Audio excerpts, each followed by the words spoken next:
Estamos en el segundo domingo de Adviento. Como lema para esta semana les propongo esta frase tomada del Evangelio, pero tal vez adecuada a nuestra manera de percibir este texto y la sensibilidad del Evangelio en nuestro tiempo contemporáneo. Prepárense para poder acoger al Señor que viene a consolarles. La primera lectura que nos prepara la liturgia de esta semana está tomada del libro del profeta Isaías. De hecho, como ven, capítulo 11, los primeros 43 capítulos, 46, son del primer Isaías, que es la parte más antigua de ese libro. Estamos hablando casi de 700 años antes del nacimiento del Señor. Y ya presenta el tema central de todo este libro, que es consolar al pueblo de Israel, comunicándoles que Dios no los abandonará y que intervendrá en su favor. El texto del día de hoy nos habla de una expectativa mesiánica, es decir, la esperanza en el Mesías, en el consagrado. Ya en esta etapa tan temprana, como les comentaba, 7 siglos antes del nacimiento de Jesús, el profeta habla de un brote, de un renuevo en el tronco de Jesé. Recordemos que Jesé era el padre del rey David y por lo tanto es una promesa de la renovación de la dinastía davídica, un rey que podrá unificar a la nación y protegerla de los peligros de su entorno. Este gobernante actuaría lleno del Espíritu del Señor, quien le transmitiría varios dones. Y de aquí está tomado lo que después la doctrina de la Iglesia desarrolló como los dones del Espíritu Santo: sabiduría, inteligencia, consejo, fortaleza, piedad y temor de Dios. Gracias a estos dones, este rey que se nos promete no juzgará por las apariencias, defenderá con justicia al desamparado y al pobre. Gracias a su gobierno, prevalecerá la paz y la armonía, la paz mesiánica.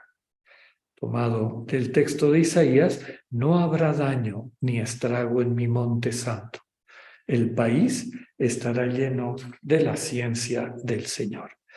Y por eso animales que normalmente se hacen daño en este monte santo de Dios convivirán en paz. La lectura del Salmo está en relación con la anterior, ¿no? Nos presenta el anhelo de Israel de ser gobernado por un rey que implante y defienda la justicia. Una de las características centrales de esta justicia, ya lo veíamos antes, será su solicitud por los más pobres y desvalidos. Esta justicia es necesaria para que se viva la verdadera paz. Por eso el pueblo alaba al Señor eternamente. El Señor es la bendición del mundo entero. Tomado del Salmo, al débil librará del poderoso y ayudará al que se encuentra sin amparo. Se apiadará del desvalido y pobre y salvará la vida al desdichado. La segunda lectura de este domingo está tomada de la carta de San Pablo a los romanos, hacia el final de la carta. En particular, el texto que escucharemos subraya que la Sagrada Escritura, como comunicación de Dios, consuela a los creyentes, desde luego que la acogen, con un corazón abierto y les permite tener presente el horizonte de su esperanza, es decir, el mundo que Dios nos ha revelado como posible, el mundo que nos invita a construir de su mano. Algunas de sus características se las desea Pablo a la comunidad de Roma, entre ellas armonía, capacidad de acogerse y amarse mutuamente, como el Señor nos acogió, asumiendo nuestra propia fragilidad. Jesús es nuestro ejemplo, porque se puso al servicio de su pueblo para que se cumplieran las promesas hechas a los patriarcas y la misericordia de Dios llegara a los paganos.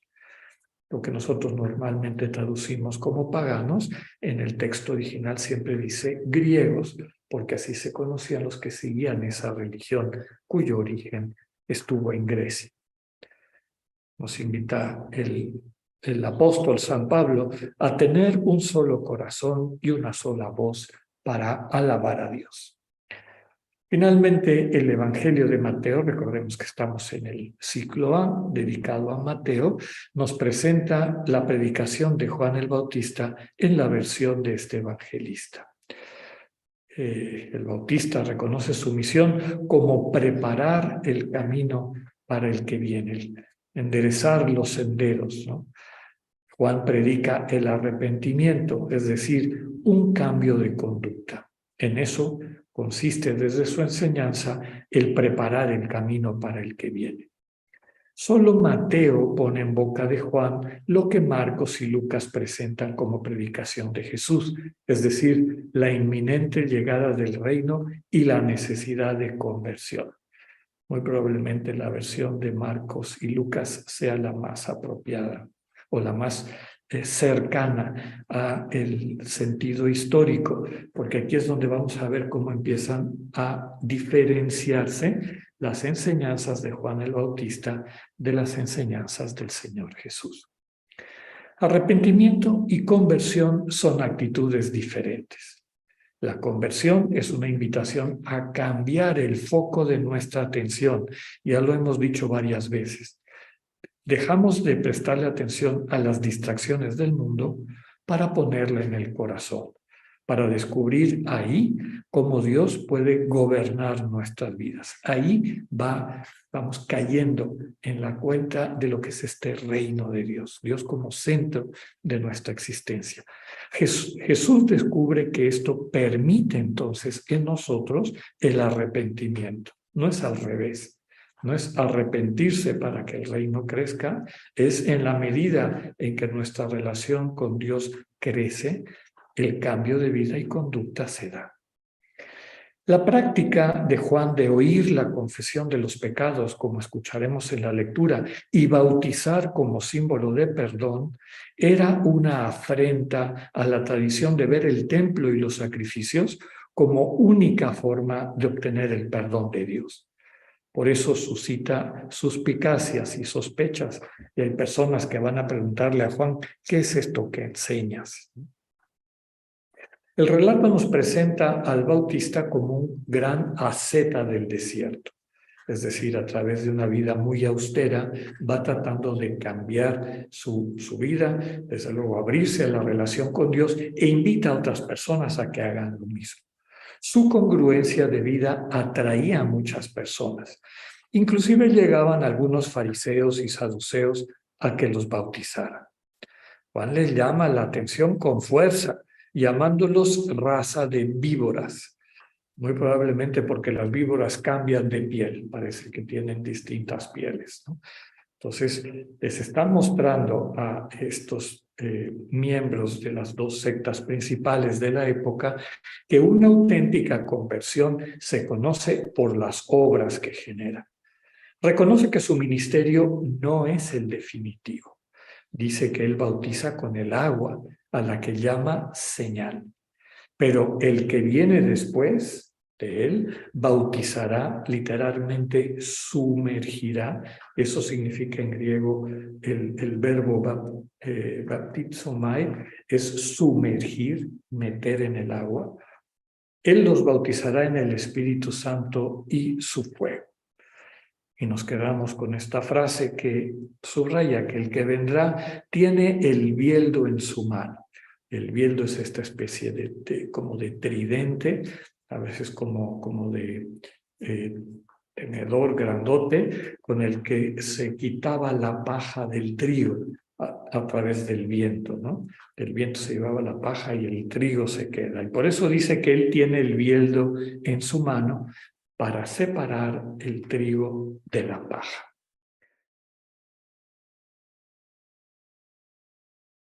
Comentaba al inicio en los puntos que compartía con ustedes que la predicación de Juan el Bautista de alguna forma ya prefigura esta nueva propuesta, invitación que el Señor Jesús nos hace, palabra eterna del Padre, para repensar la relación de la humanidad con Dios.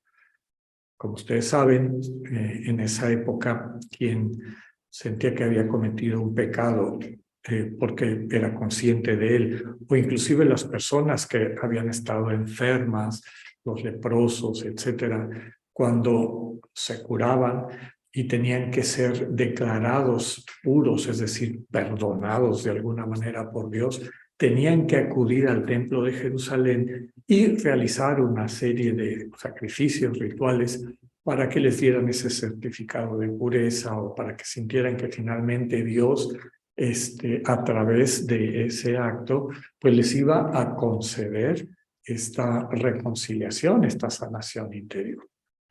Eso costaba plata y no toda la gente tenía plata para pagar esos procesos de reconciliación o de reencuentro con la comunidad. Juan el Bautista empieza por romper eso. Él ni siquiera entra a la tierra de Israel. Ya hemos dicho en otras ocasiones que, como dice el Evangelio, él se mantiene en lo que es ahora Jordania, el otro lado del río Jordán. No acudía al templo y lo que ofrece es un camino de reconciliación alternativo al que esta piedad, digamos, un poquito más devocional del pueblo judío ofrecía. Entonces, ahí sí podía ir cualquier persona. Cualquier judío, cualquier persona que buscara esta reconciliación con el Señor, no tenía que pagar. Llegaba ahí, como dice aquí, confesaba sus pecados, pedía perdón de eso. Y Juan, con esta seña, como él mismo dice, a través del agua que les lavaba, pues trataba de simbolizar que Dios de alguna forma lavaba sus pecados. El texto que acabamos de escuchar del Evangelio nos presenta que inclusive algunos que sí tenían esa práctica de ir a Jerusalén y demás, como los saduceos y fariseos, se acercan a Juan, ¿no? Llaman la atención que con ellos es duro y les dice, no crean que nada más porque hacen un rito, ni siquiera el rito de entrar en el río para ser bautizados, realmente esa experiencia de reconciliación o de conversión se ha dado en su corazón. Y él subraya que son las obras las que permiten descubrir quién es el que vive cercano a Dios, en comunión con Dios, y quién no. Entonces, como el Evangelio dice con otras palabras, no todo el que me diga Señor, Señor, ha entrado al reino de los cielos. No es una cuestión meramente de devoción, es una cuestión realmente de transformación de vida. Decíamos también al inicio que el camino de Juan el Bautista y de muchos de sus seguidores que siguieron con Juan el Bautista después de que inició la predicación del Señor Jesús, pues era este camino de la ascesis, es decir, de una vida austera, de sacrificios, etcétera. Sacrificios en el sentido de renunciar a satisfacciones y cosas, vivir de una forma muy sencilla, etcétera. Era el deseo o lo que querían era arrepentirse, captar lo que en su vida no estaba bien y les separaba de Dios para poder transformar y cambiar eso. El Señor Jesús trae un nuevo camino y ese nuevo camino es el que le transmite a sus discípulos. No les dice a sus discípulos, bueno, vayan a pasar unos meses con Juan el Bautista y luego vienen a verme. El Señor subraya, y es lo que está como centro del texto, y en particular de lo que comenta la carta de Pablo a los romanos, que la enseñanza que nos trae es que la situación es al revés. El que cree por su voluntad que esforzándose meramente de forma voluntarista por cambiar su actitud de corazón, etcétera, se va a convertir, corre un gran riesgo. Y tarde o temprano puede frustrarse y tirar la toalla o andar dando bandazos entre la rigidez y la laxitud. El Señor enseña que el primer paso es acercarte a la presencia amorosa de Dios, tal como estás. Por eso Él recibe a todas las personas. Y es el amor que encuentran en Cristo el que empieza a transformar la vida de esas personas cuya conducta les separaba de Dios y de los demás, y entonces empezamos a ver un auténtico arrepentimiento. Y no nada más un disfraz del ego, ¿no? Que ahora deja de estar vinculado a un tipo de ídolo y se cuelga de otro nuevo ídolo, esta búsqueda de una perfección voluntarista. Por lo tanto, el primer paso es acercarse a esta oferta amorosa de Dios. Esto es lo que implica la conversión. Decíamos que no es lo mismo conversión que arrepentimiento. Algunos en esta propuesta de Juan el Bautista, primero el arrepentimiento y luego va a unir la conversión. Y el Señor Jesús dice, la conversión es lo primero. Y la conversión es escuchar la voz de mi Padre en tu corazón, en tu vida. Para esto, pues tenemos que aprender a tomar distancia de todas las otras voces que escuchamos. Y algunas las tenemos introyectadas desde pequeñitos. Voces que te dicen que no vales la pena, que te dicen que tu vida no tiene sentido, etcétera, etcétera, etcétera. O que te llevan a buscar el sentido de tu vida donde no lo vas a encontrar. En el ejercicio del poder o del dinero, en el maltratar a las otras personas, imponer la voluntad. De hecho, para realmente cambiar nuestra vida, el primer paso siempre es silencio. Silencio interior. Entrar en el corazón.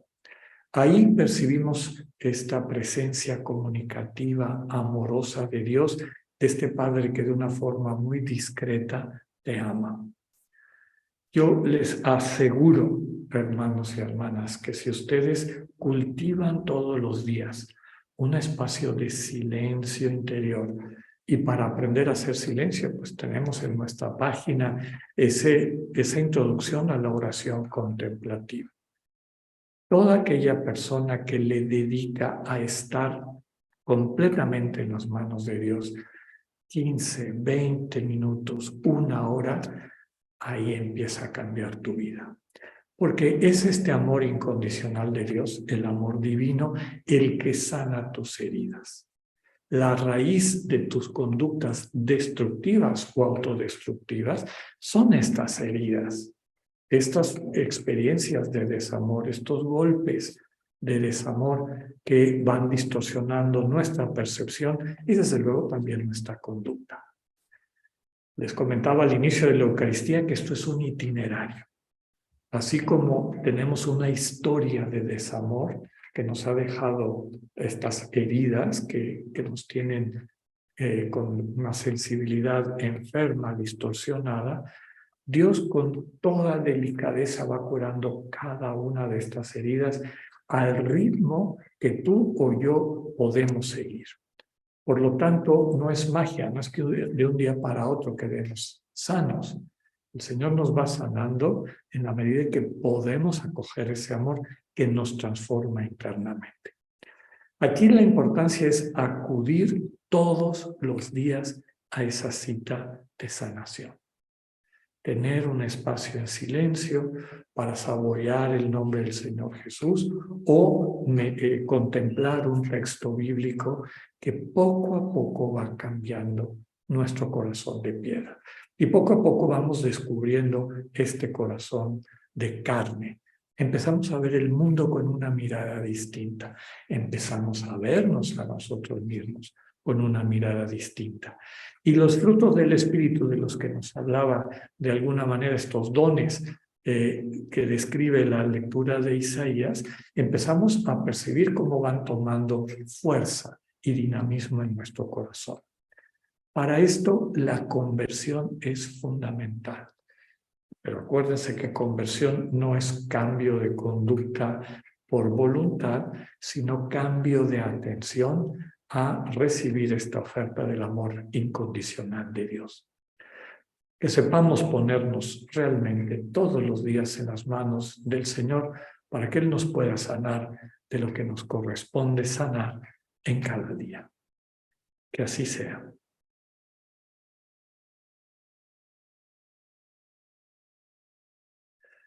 Para esta semana llevémonos la convicción de que si en algo podemos invertir mejor la fuerza de voluntad que tengamos, lo mejor que puedes hacer es usar esa fuerza de voluntad para separar y acudir a tener un tiempo de silencio con el Señor. En nada puedes gastar mejor tu voluntad que en eso, porque al convertirte, es decir, al llevar la atención a lo que hay en tu corazón, donde encontrarás esta presencia del Dios que amándote te sana, todo lo demás viene por añadidura. Este arrepentimiento, cambio de vida, convertirte finalmente en una buena noticia para quienes te rodean, tiene su origen en este cambio de atención, en esta escucha atenta a la manera como Dios, de forma sutil, delicada y muy cariñosa, te ama. Que tengan una excelente semana, Dios con ustedes.